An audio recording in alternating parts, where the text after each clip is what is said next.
너는 평범한 주말 아침에 중고거래 앱을 열고 불과 몇 해 전 줄 서서 샀던 물건들이 절반 가격에도 팔리지 않는 장면을 마주한다. 화면은 조용하지만 이 가격 붕괴는 단순한 소비 침체가 아니라 중산층 자금 흐름이 멈추기 시작했다는 신호일 수 있다. 너는 아직 큰 위기라 느끼지 않지만 왜 이렇게 많은 취미 자산이 동시에 쏟아져 나오는지 설명되지 않은 불안이 남는다. 처음에는 개인 선택처럼 보이지만 이런 매물 증가는 가게가 가장 먼저 줄이는 지출이 무엇인지 정확히 보여준다. 너는 여기서 질문해야 한다. 왜 꼭 지금 이 시점에 같은 물건들이 같은 이유로 시장에 몰려 나오는 걸까? 잠시 시계를 거꾸로 돌려보면 이 취미들은 안정된 소득과 자산 상승을 전제로 유지되던 구조 위에 놓여 있었다.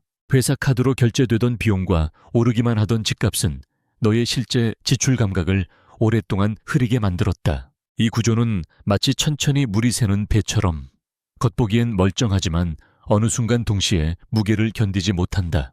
너는 아직 통장 잔고를 확인하지 않지만 이미 많은 사람들이 같은 시점에 같은 결정을 내리고 있다. 한 사람의 선택은 작아 보여도 같은 방향의 선택이 겹치면 시장은 조용히 방향을 바꾼다. 이때 중요한 것은 가격 하락 그 자체보다 왜 수요가 사라졌는지를 이해하는 일이다. 수요는 기분이 아니라 구조에서 나오고 구조는 소득과 자산, 그리고 미래 기대에 의해 움직인다.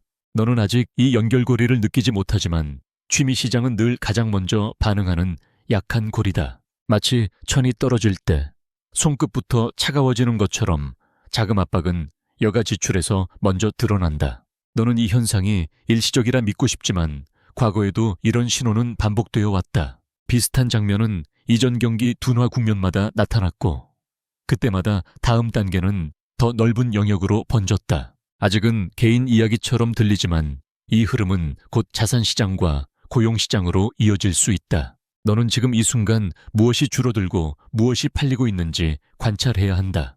왜냐하면 시장은 항상 가장 말이 없는 곳에서 먼저 변하기 시작하기 때문이다.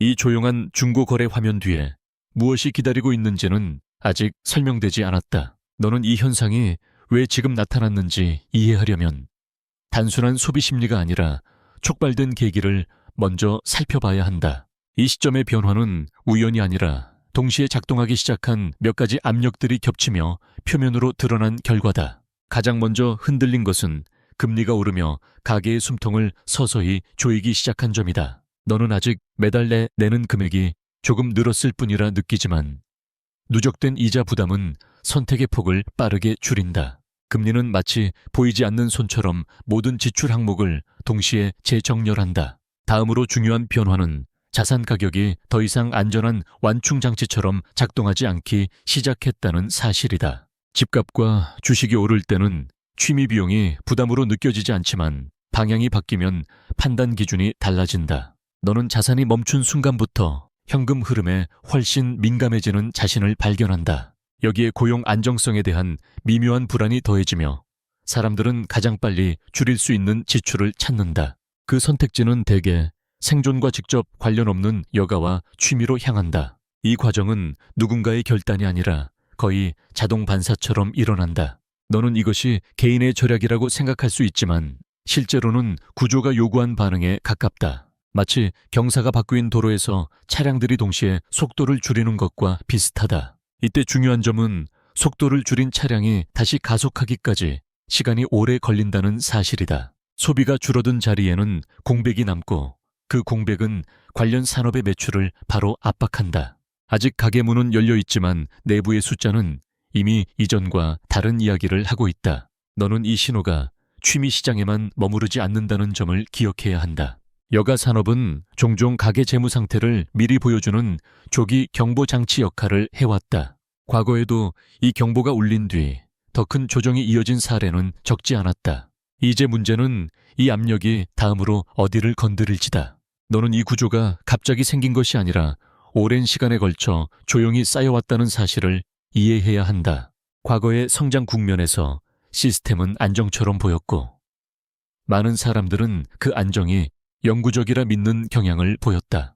기업의 접대 문화와 자산 상승은 실제 비용을 가려주며 선택의 결과를 뒤로 미루게 만들었다. 너는 그 시절을 떠올리면 모든 것이 자연스럽게 굴러가던 것처럼 느껴질 수 있다. 그러나 그 평온함은 구조적 보조 장치 위에 놓인 균형에 가까웠다. 소득이 늘고 자산이 오를 때 시스템은 작은 비효율을 문제 삼지 않았다. 그 비효율은 취미 산업과 여가 시장에서 점점 고정 비용으로 굳어졌다. 너는 이 고정 비용이 위기 이전에는 거의 인식되지 않았다는 점을 주목해야 한다. 마치 조명이 밝을 때는 보이지 않던 먼지가 어두워지며 드러나는 것과 같다. 이 시기 형성된 가격과 관행은 하락 국면에서도 그대로 유지되기를 기대받는다. 하지만 시스템은 상승과 하락의 같은 규칙으로 반응하지 않는다. 상승기에는 관대하지만 하락기에는 작은 부담도 빠르게 확대된다.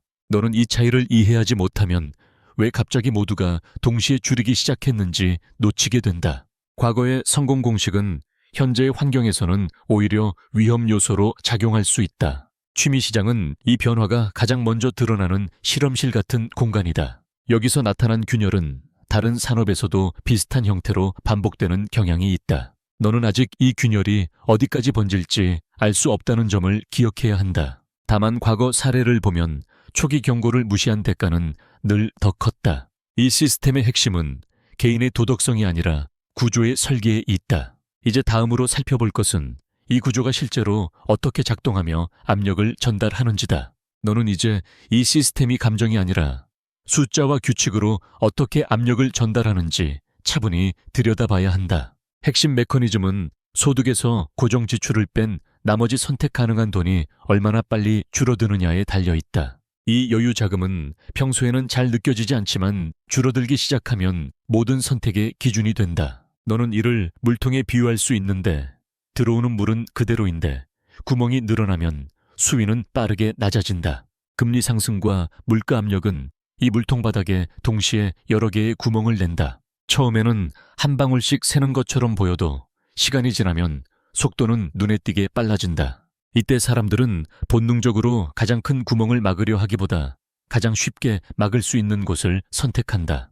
그 선택이 바로 취미와 여가처럼 당장 생존과 연결되지 않은 지출이다. 너는 이 결정이 합리적으로 보인다는 점에 주목해야 한다. 하지만 같은 판단이 동시에 반복되면 시장 전체에서는 수요 절벽이 만들어진다. 수요가 줄면 가격은 내려가고 가격이 내려가면 자산으로 취급되던 물건의 의미가 바뀐다. 더 이상 즐거움의 상징이 아니라 처분해야 할 부담으로 인식되기 시작한다. 이 인식 변화는 중고 시장을 빠르게 포화 상태로 몰아넣는다. 너는 여기서 가격 하락이 원인이 아니라 결과라는 점을 분명히 해야 한다. 원인은 여유 자금의 증발이고 가격은 그 흔적일 뿐이다. 이 구조는 특정 산업에 국한되지 않고 지출 구조를 공유하는 모든 영역에 적용된다. 따라서 취미 시장의 흔들림은 더 넓은 소비 지형의 축소판으로 볼 수 있다. 너는 이 메커니즘이 한번 작동하면 쉽게 멈추지 않는다는 점을 기억해야 한다. 왜냐하면 수요가 회복되려면 여유 자금과 심리가 동시에 돌아와야 하기 때문이다. 그리고 그 조건은 보통 생각보다 늦게 충족된다. 너는 이제 이 압력이 어떻게 개인 판단을 넘어 연쇄 반응으로 번지는지 차분히 따라가야 한다. 한 사람이 지출을 줄이면 큰 변화는 없지만 같은 선택이 동시에 반복되면 공급 쪽이 먼저 흔들린다. 재고는 쌓이고 현금 회전은 느려지며 사업자는 버티기 위해 가격을 낮추기 시작한다. 이 할인은 소비자를 부르는 신호처럼 보이지만 실제로는 자금 압박이 밖으로 드러난 흔적이다. 너는 가격이 나가 늘 좋은 소식은 아니라는 점을 여기서 배워야 한다. 가격이 내려가면 기존 구매자는 손실을 인식하고 신규 수요는 더 기다리게 된다. 기다림은 거래를 멈추게 하고 거래 정체는 현금 흐름을 더욱 말린다. 이 과정은 마치 도미노가 쓰러지듯 순서대로 그러나 멈춤 없이 진행된다. 먼저 소매점이 흔들리고 다음으로 도매와 제조가 영향을 받는다. 그 다음 단계에서 고용과 임금이 압박을 받기 시작한다. 너는 아직 뉴스에서 대규모 위기를 보지 못했을지 모른다. 하지만 이런 변화는 통계보다 현장에서 먼저 나타나는 경향이 있다. 매장이 문을 일찍 닫고 직원 근무 시간이 줄어드는 신호를 관찰해야 한다. 이 신호는 비용 절감이 이미 시작되었음을 조용히 말해준다. 비용 절감은 단기 생존에는 도움이 되지만 장기적으로는 서비스와 품질을 갉아먹는다. 품질 저하는 소비 경험을 악화시키고 재방문을 줄이는 결과로 이어진다. 이렇게 형성된 악순환은 외부 충격이 없어도 스스로를 강화한다. 너는 이 지점에서 문제의 성격이 개인의 절약을 넘어 시스템적임을 인식해야 한다. 수요 감소는 단순한 숫자가 아니라 관계와 신뢰를 동시에 훼손한다. 그리고 이 손상은 회복에 가장 많은 시간을 요구하는 요소다. 너는 이제 이 변화가 추상적인 시장 이야기가 아니라 실제 사람들의 일상에 어떻게 스며드는지 살펴봐야 한다. 먼저 김 씨처럼 오랫동안 같은 취미를 유지하던 사람들은 비용 계산 방식이 완전히 달라졌음을 느낀다. 예전에는 한 번의 지출이 사소했지만 지금은 같은 금액이 한 달 생활비와 직접 비교된다. 이 비교는 즐거움을 죄책감으로 바꾸며 행동을 빠르게 위축시킨다. 너는 이런 심리 변화가 통계에 잡히기 전에 먼저 나타난다는 점을 기억해야 한다. 또 다른 인물인 이 씨는 매장을 운영하며 손님 수보다 체류 시간이 줄어드는 것을 먼저 관찰한다.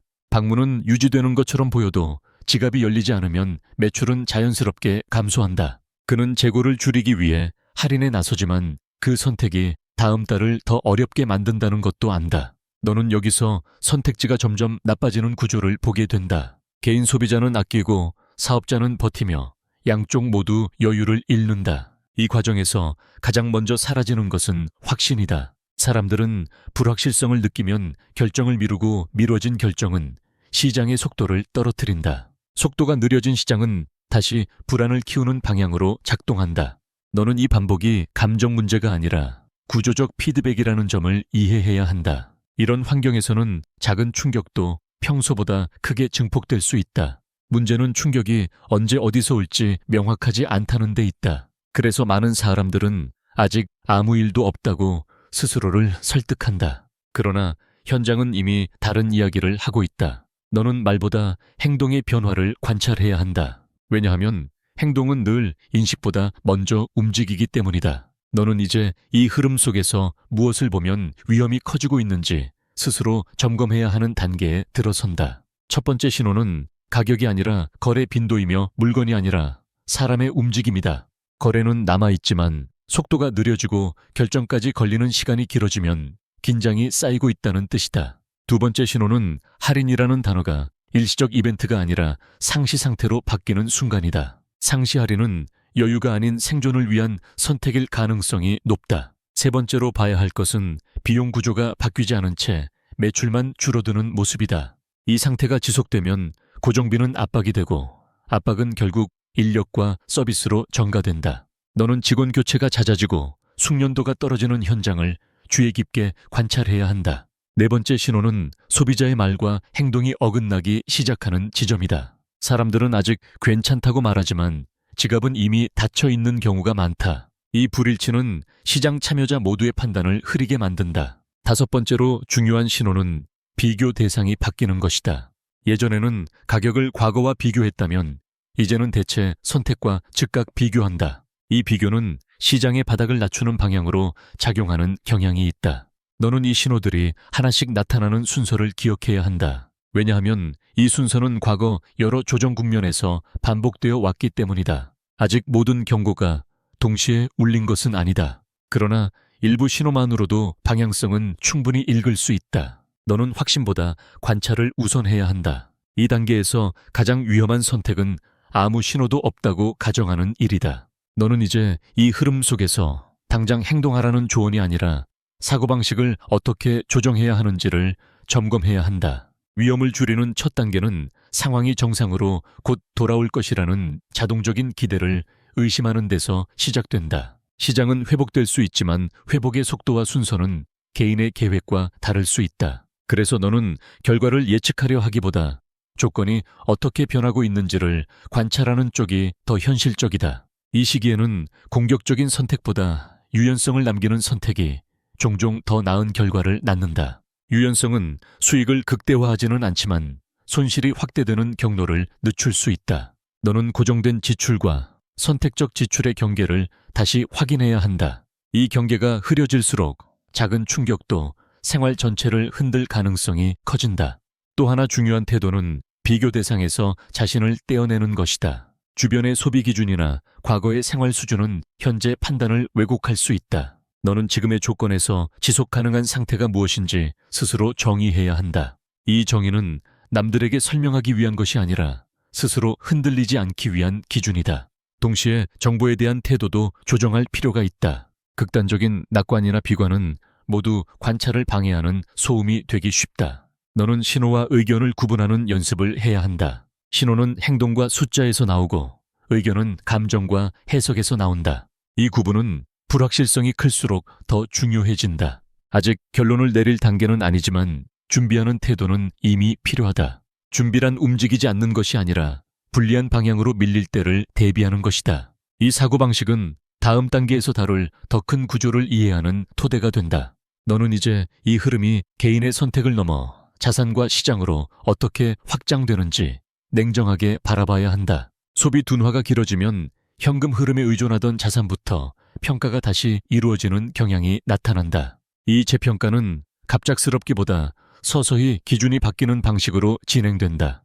너는 가격이 유지되는 동안에도 거래 조건이 조용히 나빠질 수 있음을 인식해야 한다. 조건 악화는 대출 기준 강화나 할인 요구 증가처럼 눈에 잘 띄지 않는 형태로 먼저 나타난다. 이 단계에서 자산은 여전히 안전해 보이지만 유동성은 점점 말라간다. 유동성 부족은 팔고 싶을 때 팔 수 없다는 뜻으로 심리적 부담을 키운다. 너는 이 심리가 포트폴리오 전반의 행동을 바꾸는 계기가 된다는 점을 주목해야 한다. 사람들은 수익보다 회수를 우선시하기 시작하고 이 선택은 시장의 방향성을 바꾼다. 회수 우선 행동이 늘어나면 가격보다 거래량이 먼저 줄어드는 장면이 반복된다. 이때 시장은 겉으로는 안정된 것처럼 보일 수 있다. 그러나 내부에서는 위험이 특정 자산과 계층에 집중되는 현상이 나타난다. 너는 이 집중이 분산보다 훨씬 취약하다는 점을 기억해야 한다. 작은 충격도 집중된 지점에서는 큰 파장을 만들 수 있다.